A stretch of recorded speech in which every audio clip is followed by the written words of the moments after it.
Thank you so much, Madam Speaker. And I have to say, I appreciate the empathy from, my honourable colleague. But, the Conservatives have quite a history.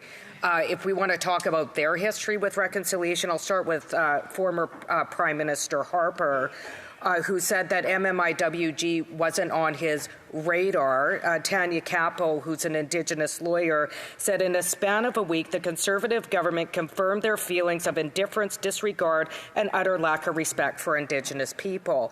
Fast forward to today, with their current leader, the member from Carleton, the current leader of the Conservative Party, who actively fraternizes with residential school denialists. In fact, article titled Polyev delivers speech to a group criticized for residential school denialism, to which the former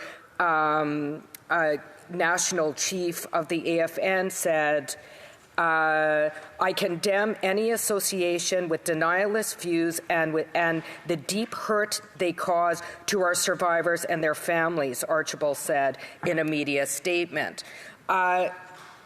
He himself has had to apologize in the past for minimizing and denying the impacts of residential school, to which he had to apologize when he was a minister. Do you want to talk about 9 years? I want to talk about before the last 9 years. I'm not saying this government is doing a good job, but it's pretty rich for the Conservatives to sit there when their leader actively fraternizes with residential school denialists and talk about how they care about Indigenous people. I'd like my honourable colleague, if he will acknowledge the level of denialism that his party participates in. Yeah. I do want to remind members, I'm hearing these side conversations about, the opportunity that the Speaker gives to members, and I just want to indicate to those individuals, I look at the room to see how many people are getting up for questions and comments, and I base the decision as to how much time to allow on that. And so I just want to remind members that I am paying time, and I will actively indicate when it's time to end the question and when it's time to answer the question. The honourable member for Cariboo Prince George. Thank you. Thank you, Madam Speaker. Yeah, it's disappointing, Madam Speaker, to hear the comments from our colleague across down the way, Madam Speaker. It's interesting. I always say that those in glass houses should not throw rocks, Madam Speaker, and I would say this is that it was our former Prime Minister Stephen Harper that started the Truth and Reconciliation Commission.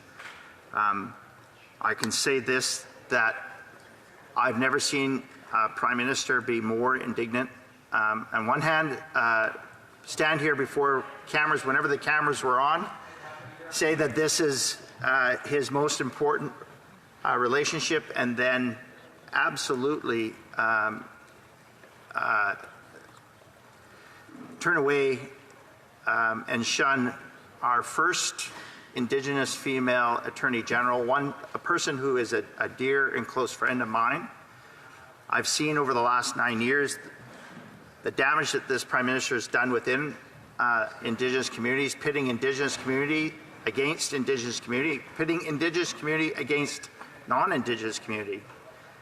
I've seen this Prime Minister smirk and smile when hearing the plights of those in our gala or in our house talking about their communities and the Indigenous peoples within their communities and that they are a part of.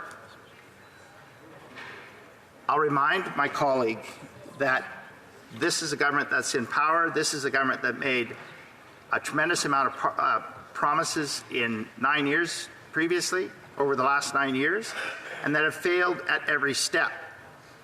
This is a Prime Minister that thanked Indigenous protesters simply protesting the fact that they do not have boiled water in their communities, or water, potable water in their communities. They have to boil. I gave the honourable member the same amount of time as I gave the question, and we need to have other questions. I see other people have decided to stand and rise.